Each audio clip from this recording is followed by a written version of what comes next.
Strange case of Dr. Jekyll and Mr. Hyde.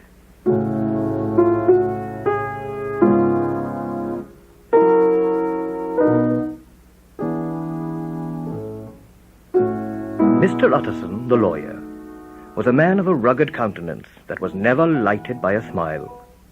Cold, scanty, and embarrassed in discourse, backward in sentiment, lean and dusty, yet somehow lovable. He had an approved tolerance for others, sometimes wondering almost with envy at the high pressure of spirits involved in their misdeeds, and in any extremity inclined to help rather than reprove. His affections, like ivy, were the growth of time. They implied no aptness in the object. Hence, no doubt, the bond that united him to Mr. Richard Enfield, his distant kinsman, the well-known man about town. It was a nut to crack for many what these two could see in each other, or what subjects they could find in common. For all that, the two men put the greatest store on their Sunday walks together, which they counted the chief jewel of each week.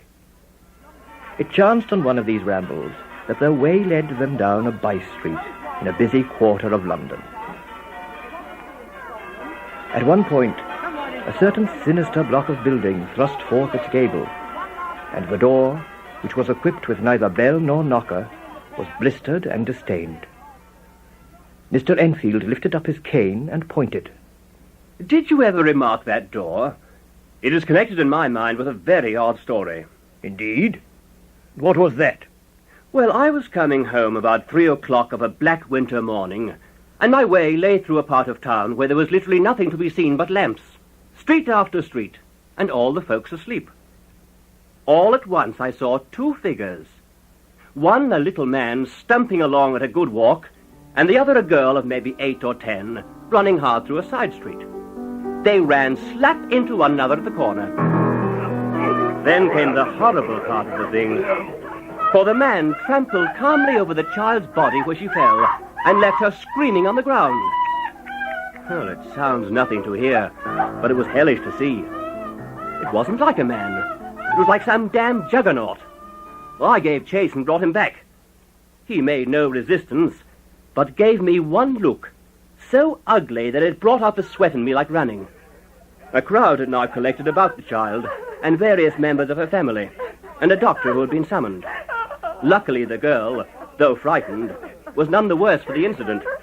But we told the man we could and would make such a scandal out of this as should make his name stink from one end of London to the other. With a kind of black sneering coolness, he said. If you choose to make capital out of the accident, I am naturally helpless. No gentleman but wishes to avoid a scene. Name your figure. Well, we screwed him up to £100 for the child's family. He whipped out a key and went straight in at that very door where I'm pointing now. He presently came back with £10 in gold and a cheque for the balance on Coutts Bank. Signed with a name I can't mention. Oh. Though it's one of the points of my story. A name well known and often printed. We were doubtful, but we were told scornfully. Set your minds at rest. I will stay with you till the bank's open and cash the cheque myself.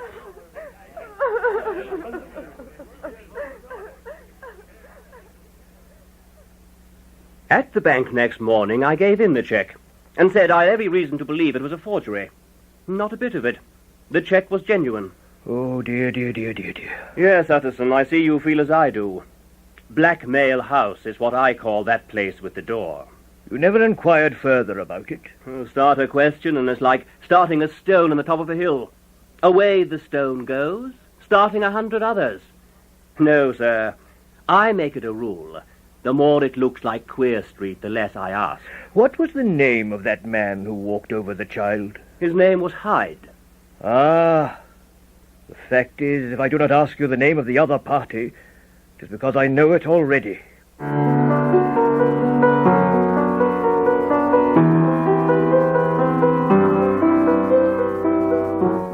That evening, as soon as he had dined, Mr. Utterson took a candle and went to his business room.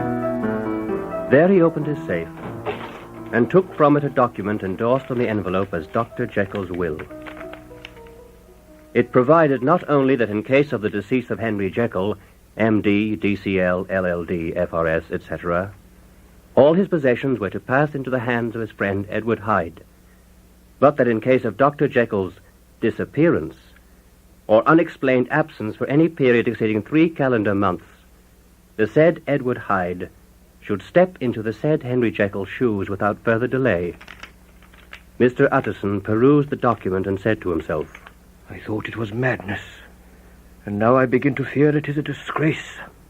With that, he replaced the paper in the safe, blew out his candle, put on a greatcoat, and set forth in the direction of Cavendish Square, where he called at the house of his friend, Dr. Lanyon. The butler ushered him to the dining room, where the eminent physician, a hearty, healthy, dapper, red-faced gentleman with a shock of hair prematurely white, sat alone over his wine. My dear Utterson, I'm delighted to see you. What brings you here? Lanyon, forgive me if I come directly to the point. You and I must be the 2 oldest friends Henry Jekyll has. I wish the friends were younger. I see little of him now. It's more than 10 years since he became too fanciful for me. He began to go wrong in mind. Such unscientific balderdash would have estranged Damon and Pythias. Did you ever come across a protege of his? One Hyde? Hyde? No, never heard of him. Since my time. That was the amount of information that the lawyer carried back with him to the great dark bed on which he tossed to and fro until the small hours of the morning began to grow large. It was a night of little ease to his toiling mind, and in the gross darkness of the curtained room, Mr. Enfield's story went before his eyes in a scroll of lighted pictures. He would be aware of the vast field of lamps of a nocturnal city, and of the figure of a man walking swiftly, and a child running, then trodden down by him, her screams unheeded. And still the figure had no face by which he might know it. There grew in the lawyer's mind an inordinate curiosity to behold the face of the real Mr. Hyde, the face of a man who was without the bowels of mercy.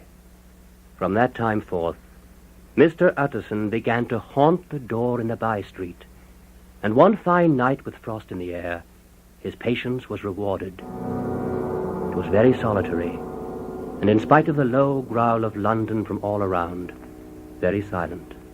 He became aware of an odd, light footstep drawing near, and looking forth from his entry, saw what manner of man he had to deal with, and touched him on the shoulder as he passed. Mr. Hyde, I think. That is my name. How did you know it? We have friends in common. Who are they? Jekyll, for instance.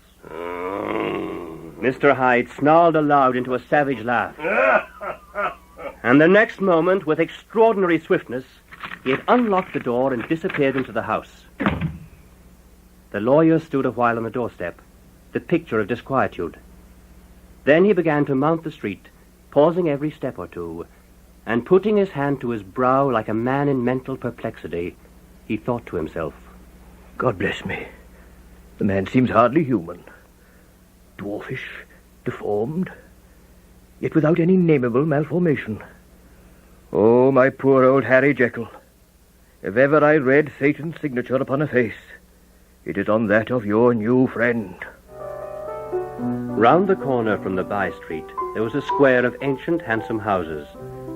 In one of these, a fortnight later, Dr. Jekyll gave one of his pleasant dinners to 5 or 6 old cronies, all intelligent, reputable men, all judges of good wine.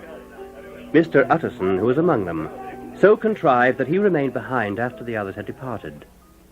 He said to his host, I've been wanting to speak to you, Jekyll.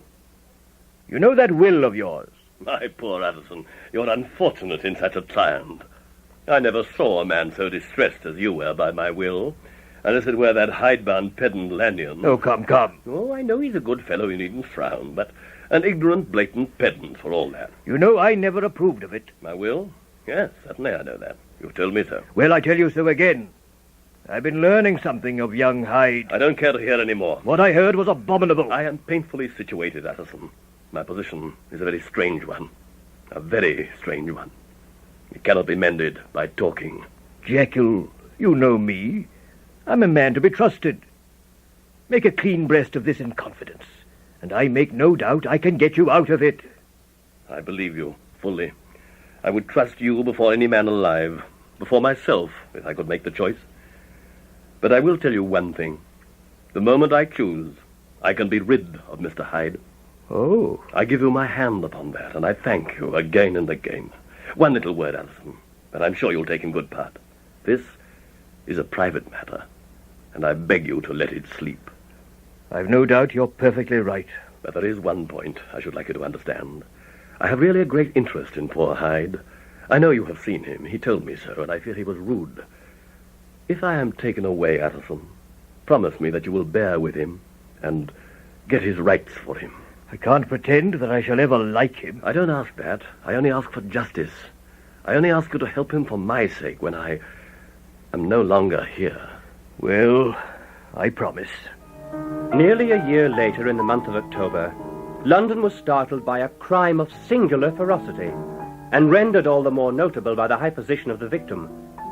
A maidservant, looking from her window just before midnight, saw, as she described, an aged and beautiful gentleman greet in passing a smallish man.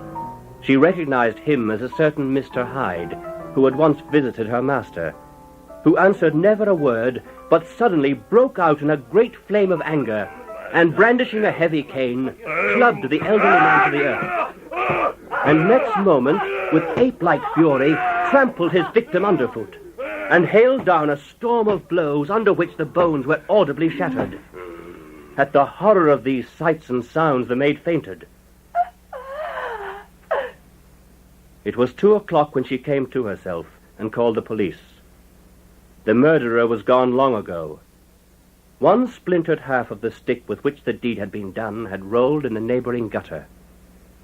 A sealed and stamped envelope was found upon the victim, which bore the name of Mr. Utterson, who was sent for at once. He identified the body. Why, that's Sir Danvers Carew, Member of Parliament. Inspector Newcomen of Scotland Yard narrated what the maid had seen and showed the broken stick.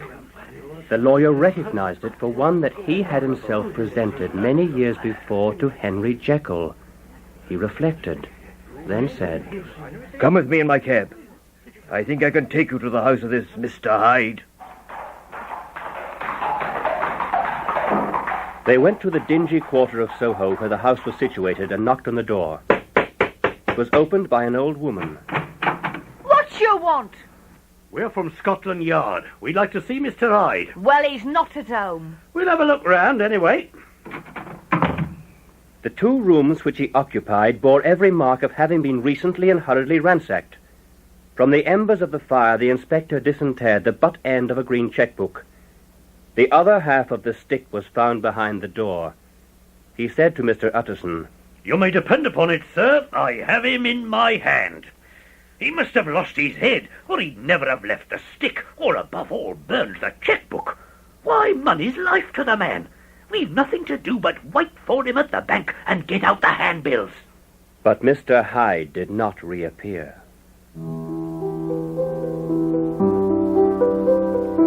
It was late in the afternoon when Mr. Utterson found his way to Dr. Jekyll's door, where he was admitted by Poole, his butler, who led him across a yard to the building known as the laboratory or the dissecting rooms. It was the first time that the lawyer had been received in that part of his friend's quarters. He gazed round at the tables laden with chemical apparatus, the floor strewn with packing straw, and the light falling dimly through the foggy cupola. He was ushered into a large room on the second floor, where, in front of a fire, sat Dr. Jekyll, looking deadly sick. As soon as Poole had left them, Mr. Utterson said, You've heard the news. They were crying it in the square. One word. Carew was my client, but so are you. You have not been mad enough to hide this fellow. I swear to God I will never set eyes on him again. I'm done with him in this world. It is all at an end. And indeed, he does not want my help. You do not know him as I do. He is safe. He is quite safe. Mark my words, he will never more be heard of. You seem pretty sure of him. And for your own sake, I hope you may be right. If it came to a trial, your name might appear. I am quite sure of him. I have grounds for certainty that I cannot share with anyone. But I have received a letter today, and am at a loss whether I should show it to the police.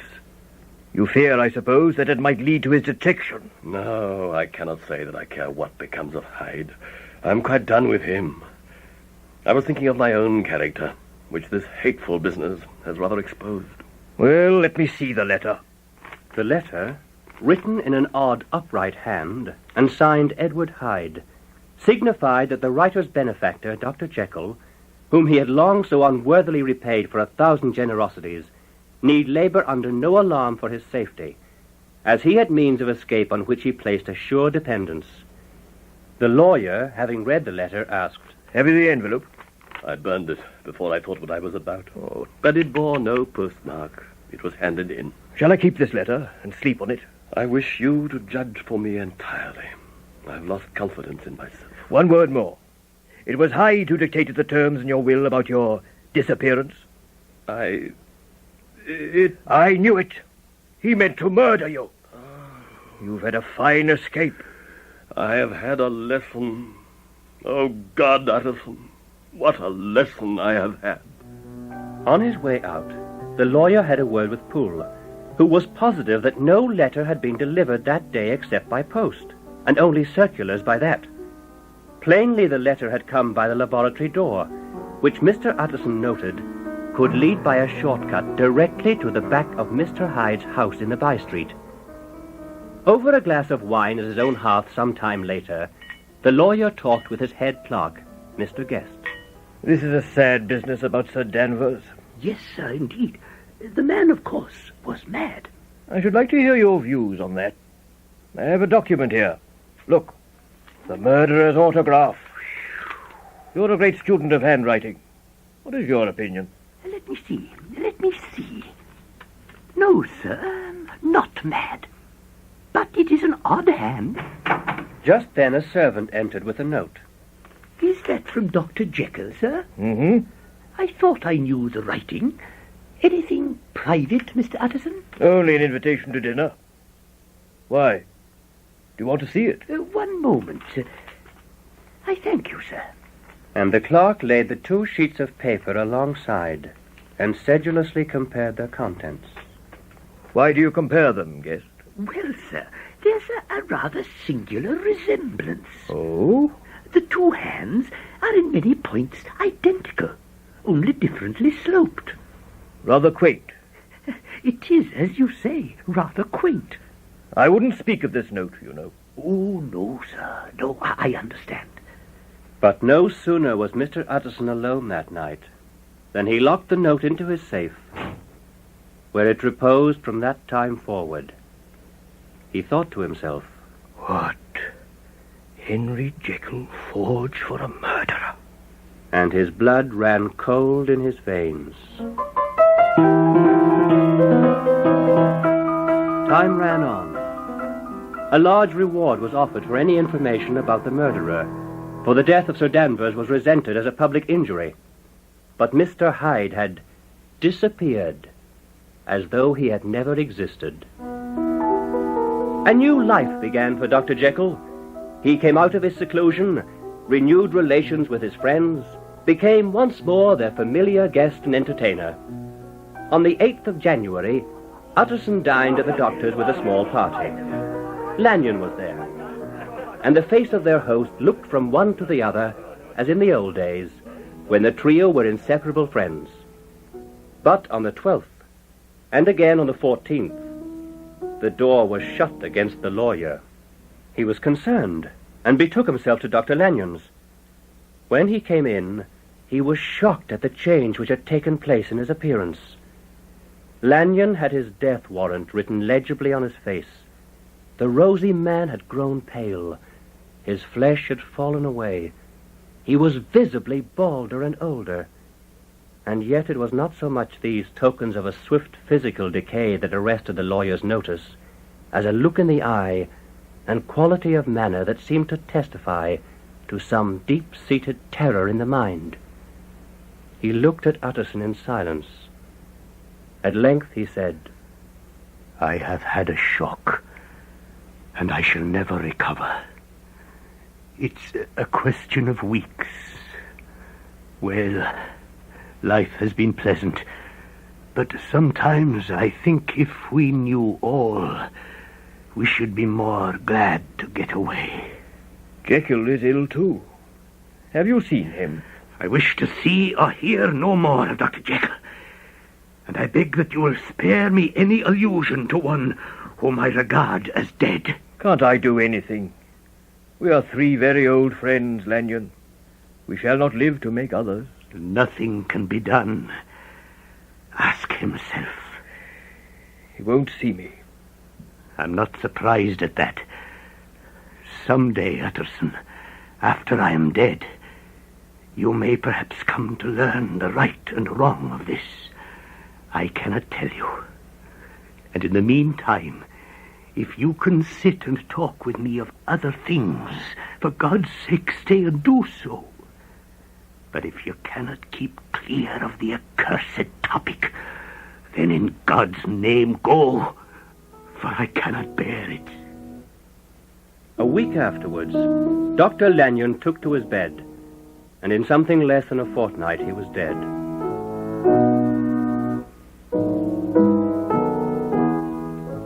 The night after the funeral, at which he had been sadly affected, Utterson locked the door of his business room, and sitting there by the light of a melancholy candle, drew out and set before him an envelope, addressed by the hand and sealed with the seal of his dead friend.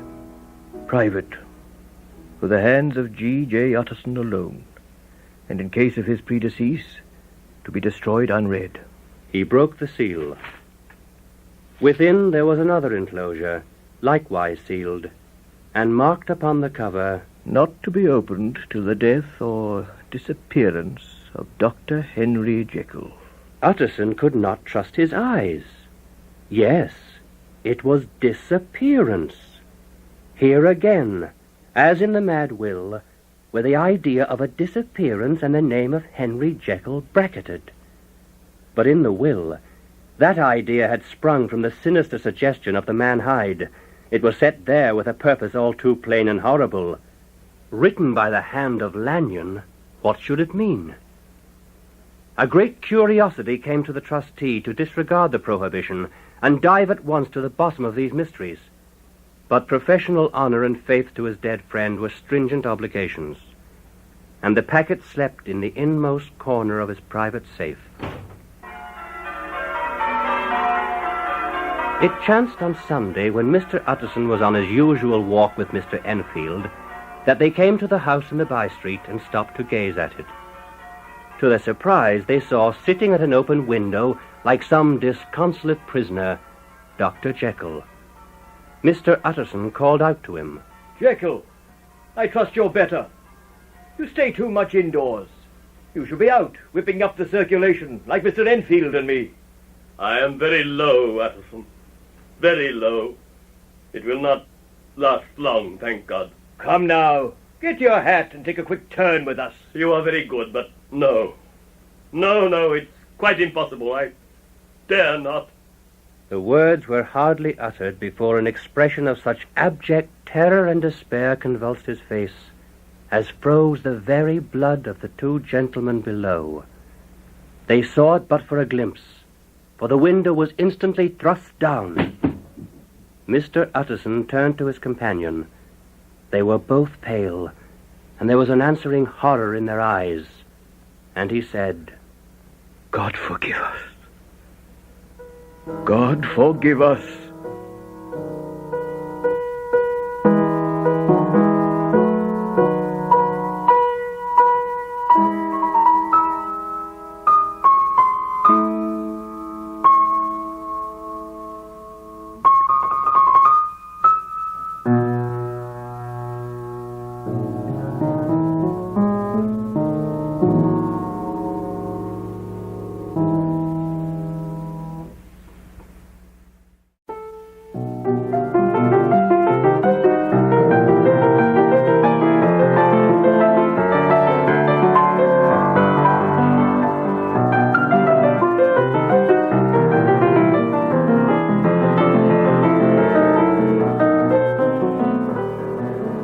Mr. Utterson was sitting by his fireside one evening after dinner when he was startled to receive a visit from Poole. He seemed distraught. Mr. Utterson, there's something wrong. Is the doctor ill? I'm afraid, sir. I think there's been foul play. What foul play? I daren't say, sir. But will you come along with me and see for yourself? Mr. Utterson's only answer was to rise and get his hat and greatcoat. It was a wild, cold, seasonable night of March, full of wind and dust, and the thin trees in the gardens were lashing branches along the railings. They reached Dr. Jekyll's house. The hall was brightly lit, and the fire built high, and about the hearth the servants, men and women, stood huddled together like a flock of sheep. The lawyer followed Poole into the laboratory and through the surgical theatre. The butler mounted the stairs to the doctor's room and knocked. Mr. Utterson, sir, to see you. Tell him I cannot see anyone. Sir, was that the voice of my master? It seems changed. Changed? No, sir. Master's been made away with. Murdered. What? 8 days ago when we heard him cry out upon the name of God. And who's in there instead of him? And why it stays there is a thing that cries to heaven, Mr. Utterson. But suppose this were true, Poole. What could induce the murderer to stay? Come, that won't hold water. All this last week, sir, him, or it, or whatever it is that lives in that room, has been crying night and day for some sort of medicine. It was sometimes the master's way to write his orders on a sheet of paper and throw it on the stairs. We've had nothing else this week back. Every day, aye, and twice and thrice in the same day, I've been sent flying to all the wholesale chemists in town.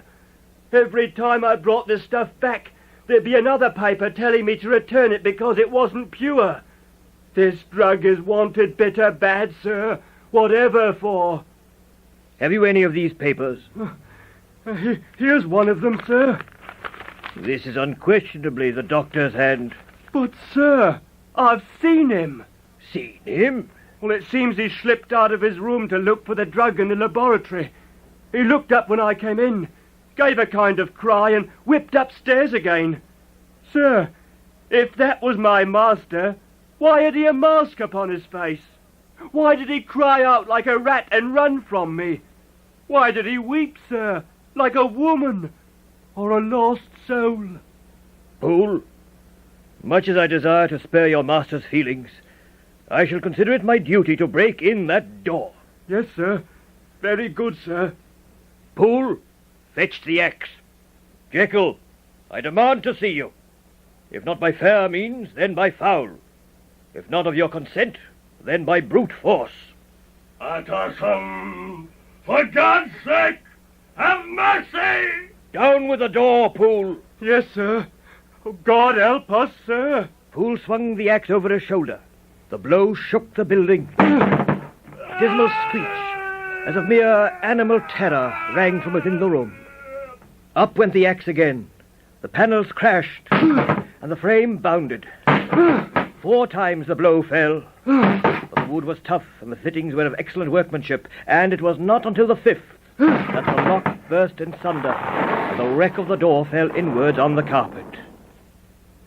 The besiegers, appalled by their own riot, and the stillness that had succeeded, stood back a little and peered in.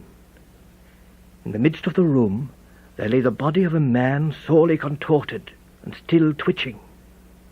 They drew near on tiptoe, turned it on his back, and beheld the face of Edward Hyde.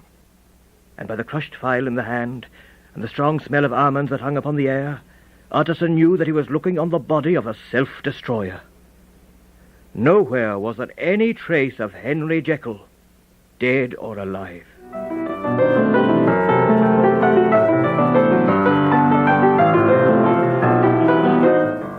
On the desk lay a large envelope which bore in the doctor's hand the name of Mr. Utterson.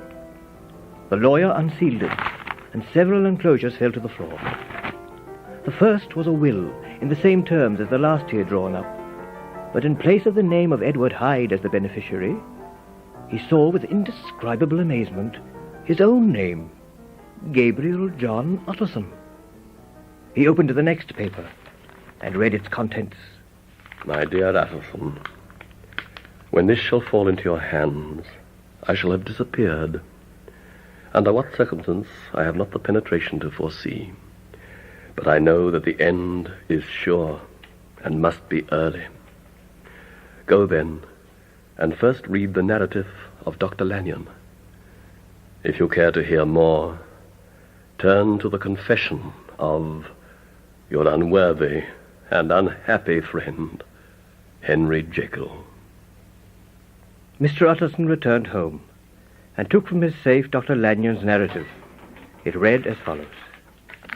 On the 9th of January, I received by the evening delivery a registered envelope, addressed in the hand of my colleague and old school companion, Henry Jekyll. I was a good deal surprised by this, as I had dined with him only the night before, and could imagine nothing in our intercourse that could justify the formality of registration. The contents increased my wonder, for this is how the letter ran. Dear Lanyon, you are one of my oldest friends, and although we may have differed at times on scientific questions, I cannot remember, at least on my side, any break in our affection. Lanyon, my life, my honor, my reason are all at your mercy. If you fail me, I am lost. I want you to postpone all other engagements for tonight. Take a cab and drive straight to my house. Poole, my butler, has his orders. The door of my room is to be forced, and you are to go in, alone. Open the glazed press, marked E, on the left hand, and draw out, with all its contents, the fourth drawer from the top. This drawer, containing powders, a glass phial, and a paper book, I beg of you to carry back with you to Cavendish Square, exactly as it stands. This is the first part of the service. Now for the second. At midnight, I have to ask you to be alone in your consulting room. Then to admit with your own hand into the house a man who will present himself in my name, and to place in his hands the drawer that you will have brought with you from my room. Then you will have played your part and earned my gratitude completely. These arrangements, fantastic as they must appear, are of capital importance.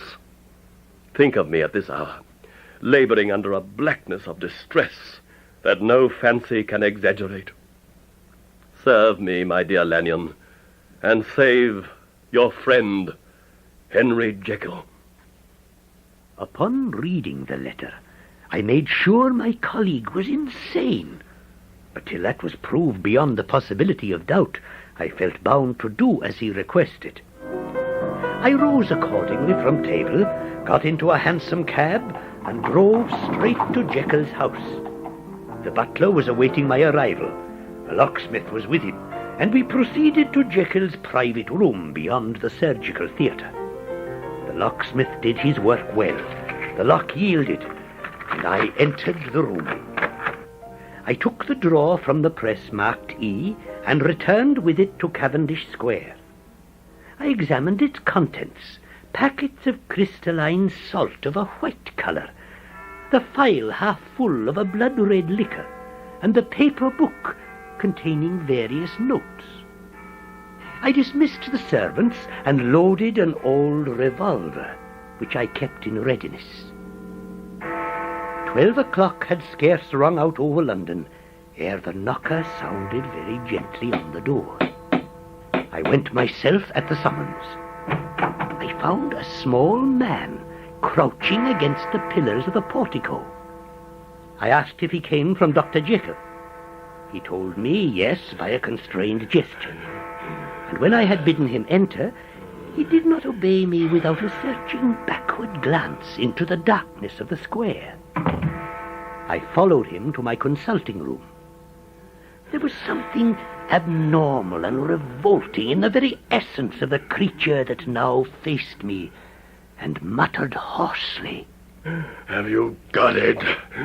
Have you got it? "Come, sir, you forget that I have not the pleasure of your acquaintance.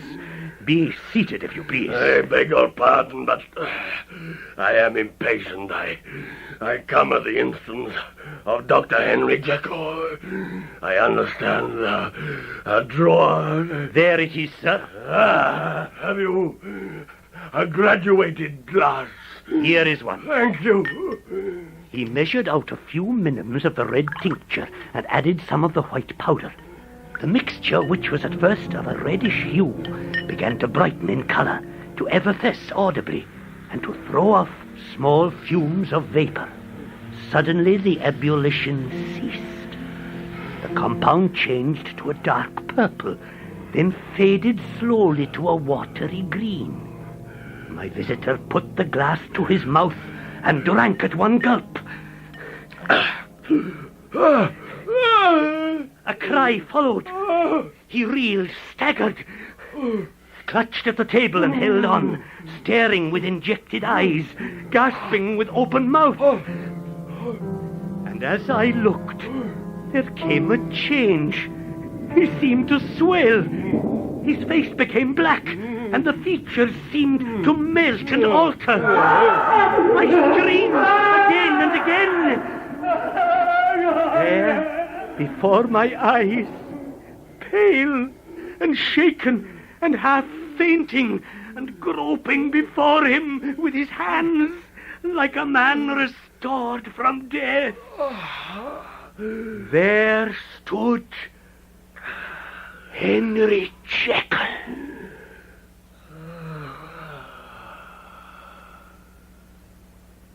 Mr. Utterson now turned to Dr. Jekyll's statement of the case. I was born to a large fortune, inclined to industry, fond of the respect of the wise and good, with every guarantee of an honourable and distinguished future. The worst of my faults was a certain impatient gaiety of disposition, which I found hard to reconcile with my imperious desire to carry my head high and wear a more than commonly grave countenance before the public. Hence, it came about that I concealed my pleasure, and I stood committed to a profound duplicity of life. I was in no sense a hypocrite. Both sides of me were in dead earnest. I was no more myself when I laid aside restraint and plunged in shame than when I laboured at the furtherance of knowledge or the relief of sorrow and suffering. With every day I drew nearer to the truth, by whose discovery I have been doomed to such a dreadful shipwreck, that man is not truly one, but truly two. Even before my scientific discoveries suggested the naked possibility of such a miracle, I had learned to dwell with pleasure on the beloved daydream of the separation of the human elements. If each could be housed in separate identities, life would be relieved of all that was unbearable. The unjust might go his way, delivered from the aspirations and remorse of his more upright twin. I began to perceive the trembling immateriality, the mist-like transience of this seemingly so solid body in which we walk attired. Certain agents I discovered in my work in the laboratory had the power to pluck back that fleshly vestment, even as a wind might toss the curtains of a pavilion. I hesitated long before I put my theories to the test. I knew well that I risked death, for any drug that so potently controlled and shook the very fortress of identity might utterly blot out that immaterial tabernacle which I looked for it to change. But the temptation of a discovery so singular and profound at last overcame the suggestions of alarm, and late one accursed night I compounded the elements, watched them boil and smoke together in the glass, and, when the ebullition had subsided, with a strong glow of courage, I drank off the potion. The most racking pain succeeded, a grinding in the bones, deadly nausea, and a horror of the spirit that cannot be exceeded at the hour of birth or death. Then these agonies began to subside. I felt younger, lighter, happier in body. Within, I was conscious of a heady recklessness an unknown, but not an innocent, freedom of the soul. I knew myself, at the first breath of this new life, to be more wicked, tenfold more wicked, sold a slave to my original evil, and the thought braced and delighted me like wine. Suddenly, I was aware that I had lost in stature. Then I saw in a mirror, for the first time, the appearance of Edward Hyde, the name I decided to give to my second self. I looked upon that ugly idol in the glass, and I was conscious of no repugnance, rather of a leap of welcome. This, too, was myself. But it remained to be seen if I had lost my other identity beyond redemption. I once more prepared and drank the cup, once more suffered the pangs of dissolution, and came back once more to the character, the stature, and the face of Henry Jekyll. I had never conquered my aversion to the dryness of study, and my new power tempted me but to drink the cup and assume at will, like a thick cloak, the evil liberty of Edward Hyde. I took that furnished house in Soho and announced to my servants that a Mr. Hyde was to have the freedom of my house in the square. I drew up the will in his favor, to which you so much objected, and in his hands my pleasures turned towards the monstrous. I was often plunged into a kind of wonder at my vicarious depravity. This familiar that I had called out of my own soul was a being inherently malign and villainous. But it was Hyde, after all, and Hyde alone, that was guilty. Jekyll was no worse. He woke again to his good qualities, seemingly unimpaired, and thus his conscience slumbered. One morning, I woke in my bed with somewhat odd sensations.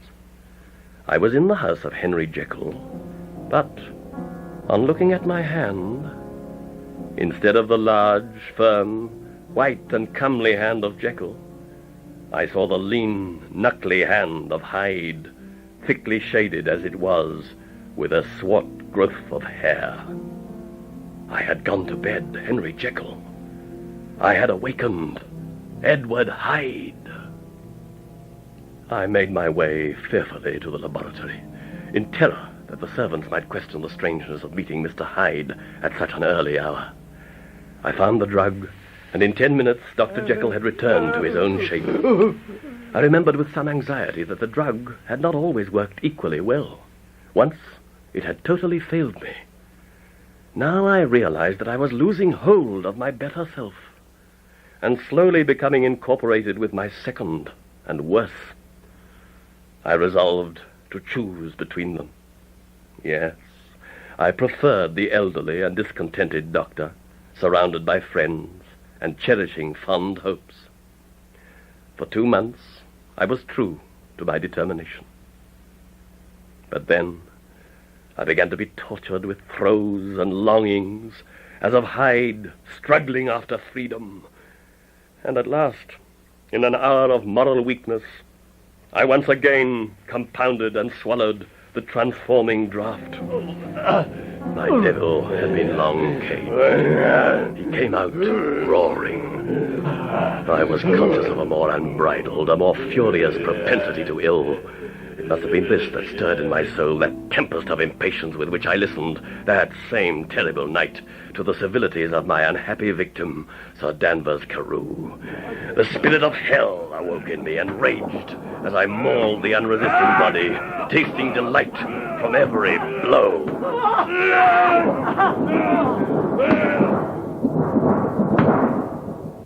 I ran to the house in Soho and destroyed my papers, then set out through the lamplit streets, gloating in my crime, light-heartedly devising others in the future. In the laboratory, Hyde had a song on his lips as he mixed the draught and drank it, pledging the dead man.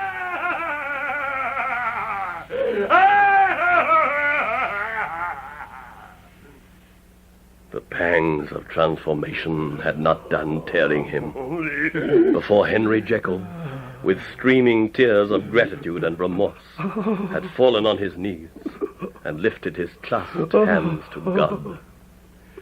Jekyll was now my city of refuge. Let but Hyde peep out an instant, and the hands of all men would be raised to take and slay him. I resolved in my future conduct to redeem the past. The next day, when the news of the murder and Hyde's guilt were patent to the world, I sat, Dr. Jekyll, relaxed and dignified, in the sun on a bench in Regent's Park. It was a fine, clear January day, wet underfoot where the frost had melted, but cloudless overhead. I began to be aware of a change in the temper of my thoughts, a greater boldness, a contempt for danger. I looked down. My clothes hung formlessly on my shrunken limbs. The hand that lay on my knee was corded and hairy. I was once more Edward Hyde. A moment before, I had been safe in all men's respect. Now I was the common quarry of mankind, hunted, houseless, a known murderer. My drugs were in the laboratory which I had closed. If I sought to enter the house, my own servants would consign me to the gallows.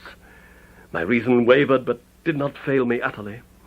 I went to an hotel I knew, and fortunately I was not recognized, and there composed 2 important letters, one to Lanyon and one to Poole, containing the fullest instructions for the obtaining of the needed drugs. That night, as you will have read in Lanyon's narrative, I successfully achieved my return to the form of Henry Jekyll.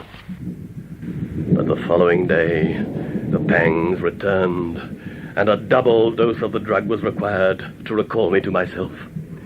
Henceforth, it was only under the immediate stimulation of the drug I could keep the person of Edward Hyde at bay. If I slept, it was always as Hyde that I awakened. My punishment might have gone on for years, but for the last calamity which has now befallen, and which has severed me from my own face and nature. My provision of the salt, the white powder, which had never been renewed since the date of the first experiment, began to run low. I sent out for a fresh supply and mixed the draught. The ebullition followed, and the first change of color, not the second. I drank it, and it was without efficiency. You will learn from Poole how I had London ransacked. It was in vain. And I am now persuaded that my first supply was impure, and that it was that unknown impurity which lent efficiency to the draught. About a week has passed, and I am now finishing this statement under the influence of the last of the old powders. This, then, is the last time, short of a miracle, that Henry Jekyll can think his own thoughts or see his own face in the glass. Should the throes of change take me in the act of writing it, Hyde will tear it in pieces. But if some time shall have elapsed after I have laid it by, his wonderful selfishness and circumscription to the moment will probably save it once again from the action of his ape-like spite. Will Hyde die on the scaffold, or will he find the courage to release himself at the last moment? God knows. I am careless. This is my true hour of death, and what is to follow concerns another than myself. Here, then, as I lay down my pen, I bring the life of that unhappy Henry Jekyll to an end.